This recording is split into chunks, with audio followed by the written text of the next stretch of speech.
श्री शिवाय नमस्तुभ्यम। हर हर महादेव। जी महाकाल, कैसे हैं आप सभी लोग। आज मैं आप सबसे फिर मिल रही हूँ एक और बहुत खास उपाय को लेकर। शीघ्र विवाह के लिए सावन के महीने की सबसे पवित्र तिथि हरियाली तीज पर 2 अचूक उपाय। दोस्तों, अगर शादी में रुकावट आ रही है, अच्छा रिश्ता नहीं आ रहा है या बार बार बात पक्की होकर भी टूट रही है, तो सावन में खासकर हरियाली तीज के दिन शिव जी और माँ पार्वती का ध्यान करके ये 2 महा उपाय जरूर कीजिए। गुरुजी प्रदीप मिश्रा जी ने भी यही कहा है, सच्चे मन से किया गया उपाय कभी व्यर्थ नहीं जाता है। पहला उपाय शुरू करने से पहले आपसे एक छोटी सी प्रार्थना है। अगर आप हमारे चैनल पर पहली बार आए हो तो प्लीज़ चैनल को सब्सक्राइब करना और वीडियो को लाइक करना और कमेंट बॉक्स में महादेव का कोई भी प्यारा सा नाम लिखना ना भूलिएगा। अब पहला उपाय शुरू करते हैं। आराम से फ्रेश हो जाइए, स्नान कर लीजिए। जब भी आप पूजा करने बैठे मन शांत रखिए, फ़ोन साइलेंट कर दीजिए। फिर हरे या हल्के रंग के साफ कपड़े पहनिए। हरा रंग माँ पार्वती को बहुत प्रिय है और हरियाली तीज का यही संदेश है।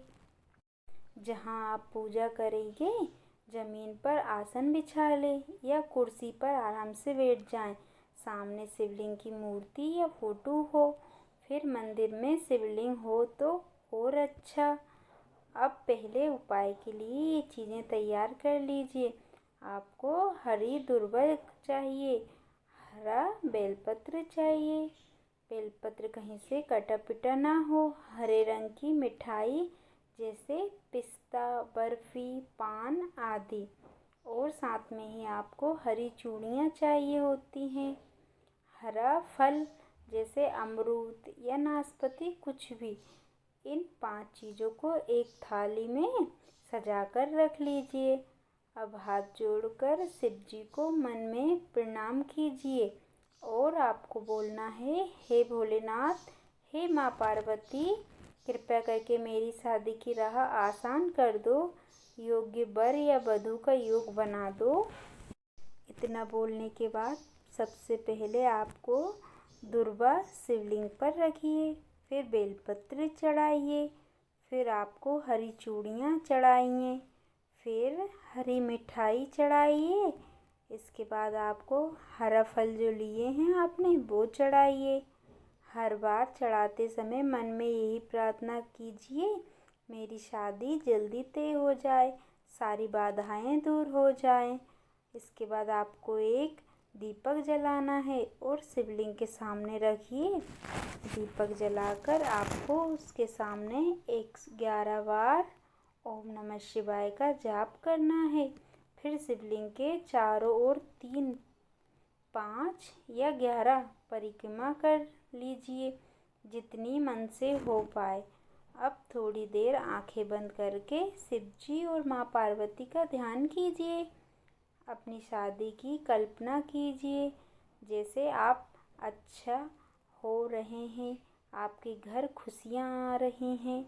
आप एक लोटा जल लेकर शिवलिंग पर अर्पित कीजिए और फिर से प्रार्थना कीजिए, हे भोलेनाथ, जैसे माँ पार्वती ने आपको तप से पाया, वैसे ही मेरी शादी की राह भी खोल दीजिए। इस तरीके से आपसे प्रार्थना करना है शिव जी से। ये अपना पहला उपाय हो चुका है। अब बात करते हैं दूसरे वाले उपाय की। दूसरा उपाय आपको थोड़ा ध्यान से सुनना है और लंबी सांस ले लीजिए। इसके बाद आपको महा उपाय शुरू करते हैं। ये भी हरियाली तीज के दिन ही करें। इसके लिए आपको चाहिए 11 बेलपत्र। हल्दी या चंदन से लिखने का कुछ।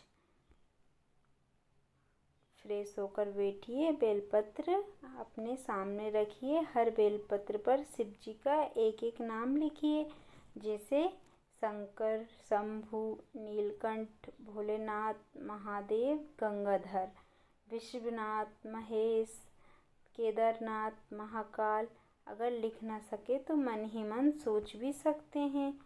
और इसके बाद आपको एक एक करके बेलपत्र शिवलिंग पर चढ़ाइए और हर बेलपत्र पर आपको बोलना है, हे शिव शंकर, मेरी शादी में जो भी रुकावट है वो दूर कर दो, जल्दी तय कर दो।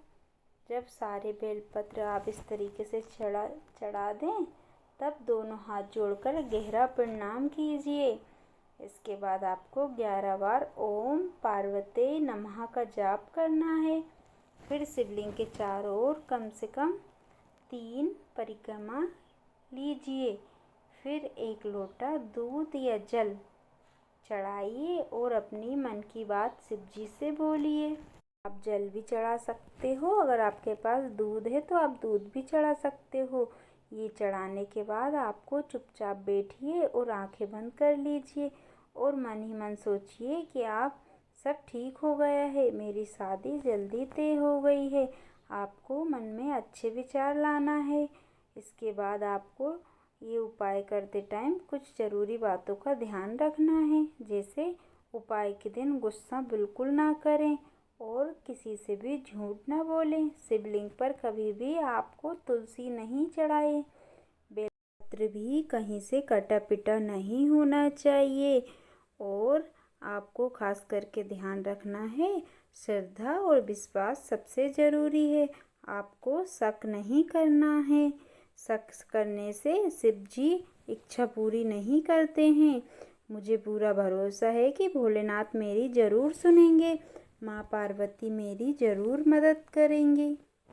हरियाली तीज के दिन पूजा करने के बाद किसी गरीब कन्या को हरी चूड़ियाँ, हरी साड़ी, हरी बिंदी या हरी मिठाई ज़रूर दान करें।